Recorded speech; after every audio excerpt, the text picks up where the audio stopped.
SC, ST, OBC minority को reservation और reservation in promotion देने का वादा करती हैं और सत्ता में आते ही उनके विरोध में काम करना शुरू कर देते हैं। जिन संस्थाओं ने आर्थिक आधार पर आरक्षण की मांग की है उनका अपना अस्तित्व ही जाति आधार पर है।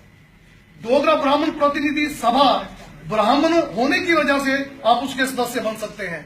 महाजन सभा के आप महाजन होने की वजह से सदस्य बन सकते हैं।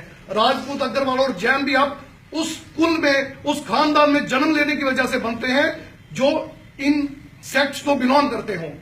SC, ST, OBC और माइनॉरिटी का कोई भी व्यक्ति चाहे वो कितना भी काबिल क्यों ना हो, पूरी दुनिया की नॉलेज उसे हो, वो ब्राह्मण नहीं बन सकता। कितना भी शूरवीर लड़ाका क्यों ना हो, वो राजपूत नहीं बन सकता।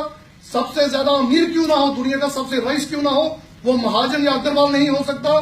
जैन धर्म की सारी बातें मानता हो, वो जैन नहीं बन सकता। जिसके माता पिता ब्राह्मण, क्षत्रिय और वैश्य होते हैं वही इन बिरादरियों में सदस्यता ले सकते हैं।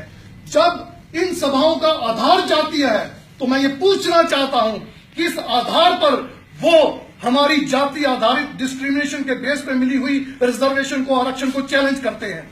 जब तक इस देश में जाति आधारित भेदभाव रहेगा, जाति आधारित आरक्षण देना पड़ेगा। ये representation SC, ST, OBC minorities को देनी पड़ेगी और जाति आधार पर ही देनी पड़ेगी।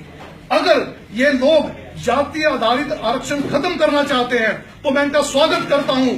आइए जातियों को खत्म करते हैं। जिस दिन इस देश से जातियां खत्म हो जाएंगी उस दिन इस देश में दो वर्ग होंगे, एक गरीब एक अमीर, और तब हम आर्थिक आधार पर आरक्षण का विरोध नहीं करेंगे।